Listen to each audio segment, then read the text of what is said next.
देखिए, ये बात बिल्कुल सही है कि आज के टाइम पर बहुत सारे पेंशनर्स के पास अभी भी पीपीओ नहीं है। तो ऐसे में उन्हें क्या करना चाहिए? अब बात कर ले अगर हम ओआरओपी 1, ओआरओपी 2, ओआरओपी 3 या फिर 7 सीपीसी की, तो जो पीपीओ जनरेट हुए हैं या फिर जो हमारे पेंशनर्स हैं वो स्पर्स में माइग्रेटेड हो गए, लेकिन फिर भी उनके पास अभी तक पीपीओ नहीं है। अब यहाँ पर बात ये आता है कि हमें करना क्या चाहिए, तो वो मैं आज आपको इस वीडियो में बताने वाला हूँ। इसके साथ साथ ये है कि पीपीओ जो है वो बहुत ज़्यादा इंपॉर्टेंट होता है। अब क्यों इंपॉर्टेंट होता है, इसका सबसे बड़ा रीज़न क्या है कि पीपीओ में आपकी सारी डिटेल्स होती हैं।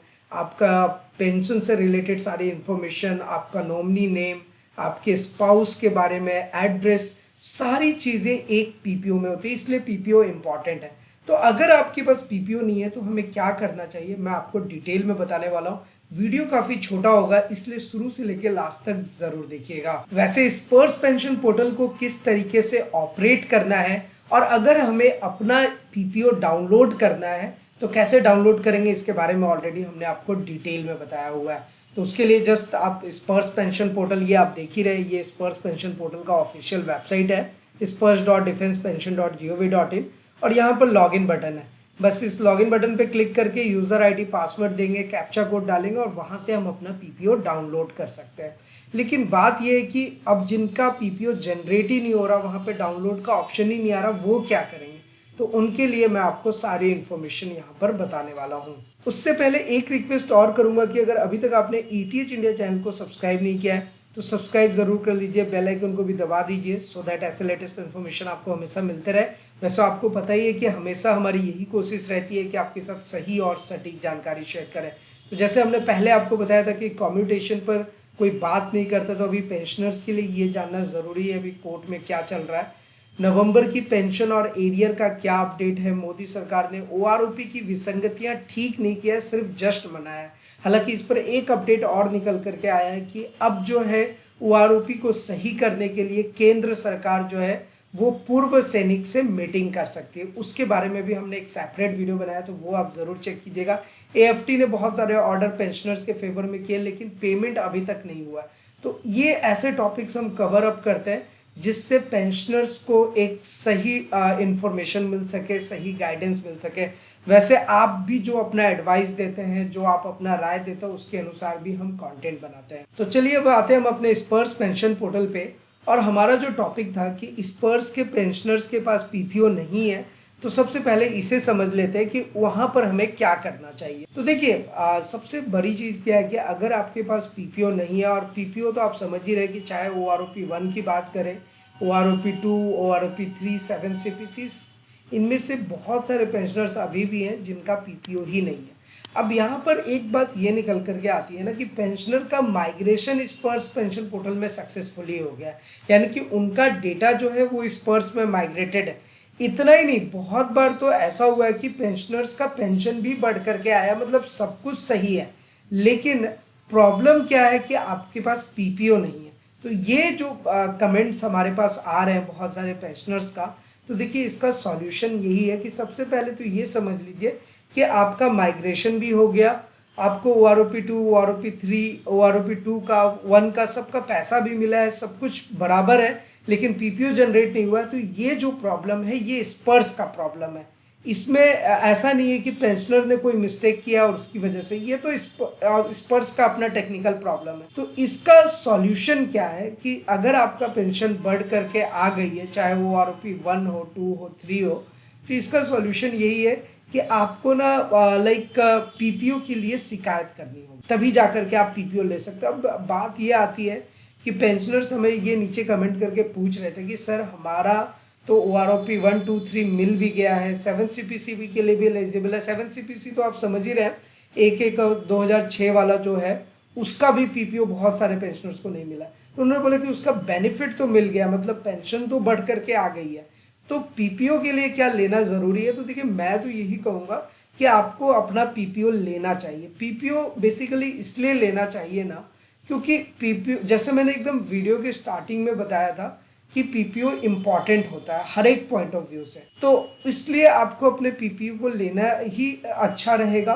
और लेने के लिए आप क्या कर सकते हैं तो रिकॉर्ड को लेटर लिख सकते हैं। देखिए मैं हमेशा ये 2-3 चीज़ें कहता हूँ कि जहाँ पे रिकॉर्ड को लेटर लिखना है आप लिखिए, वहाँ पर पीछे नहीं होना है आपको, क्योंकि गलतियाँ हो रही हैं, स्पर्श की तरफ से गलतियाँ हो रही है। तो अब हम लोग जब तक शिकायत नहीं करेंगे, जब तक उसके पीछे नहीं लगेंगे, तो उसका सॉल्यूशन मिलेगा ही नहीं।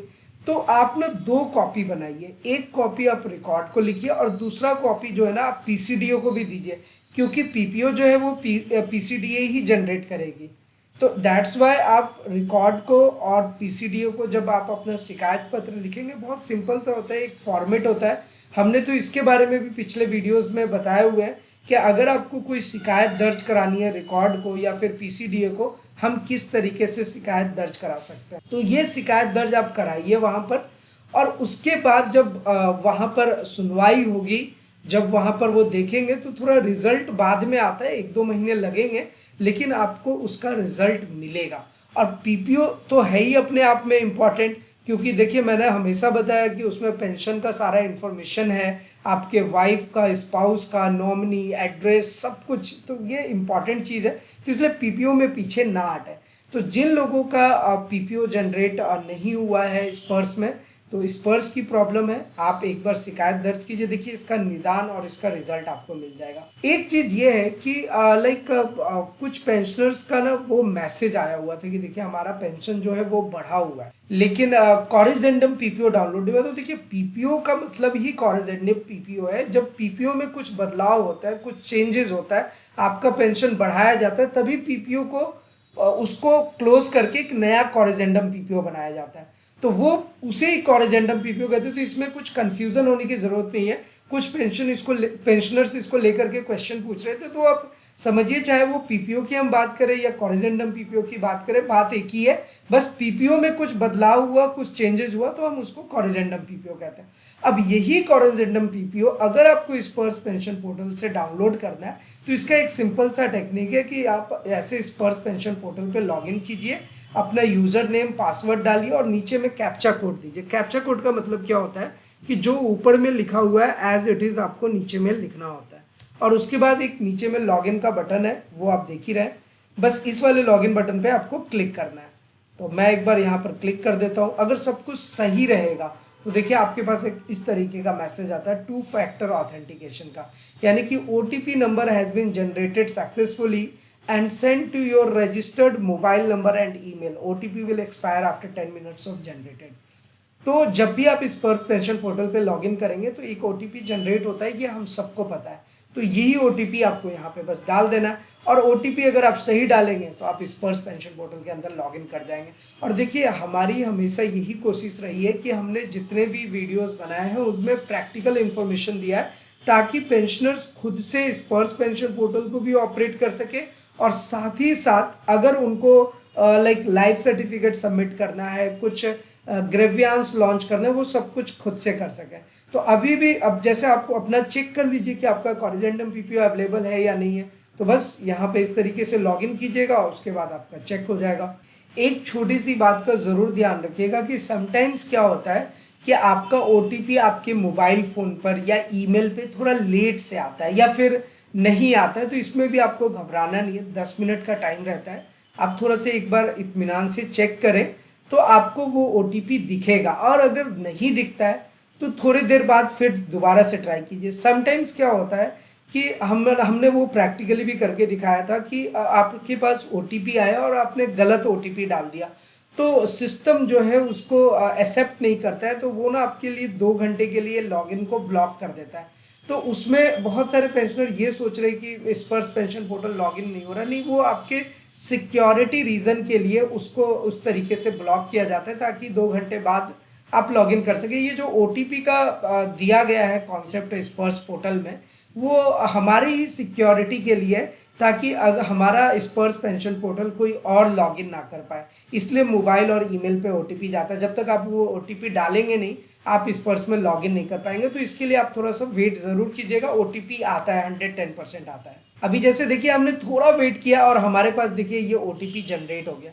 अब ये ओटीपी जो है ना मैं ईमेल आईडी से ले रहा हूँ और यही ओटीपी आपके मोबाइल फ़ोन पे भी आता है। तो समटाइम्स अगर मान लो कि अगर आपके मोबाइल फ़ोन पे नहीं दिख रहा किसी नेटवर्क की वजह से, तो आपको कुछ नहीं करना है, आप ईमेल आईडी पे जा करके इसको ऐसे चेक कर लीजिए। अगर ईमेल आईडी पे नहीं दिख रहा है, समटाइम्स आपको मोबाइल पे दिख जाएगा। तो ये दोनों मेथड्स हैं, दोनों मेथड्स को इस तरीके से ज़रूर चेक कीजिएगा और उसके बाद बस यही ओटीपी आपको यहाँ पे डाल देना है। नीचे में सबमिट बटन पे क्लिक करेंगे, अगर सब कुछ सही रहेगा तो इस तरीके से आपके पास स्पर्श पेंशन पोर्टल ओपन हो जाता है।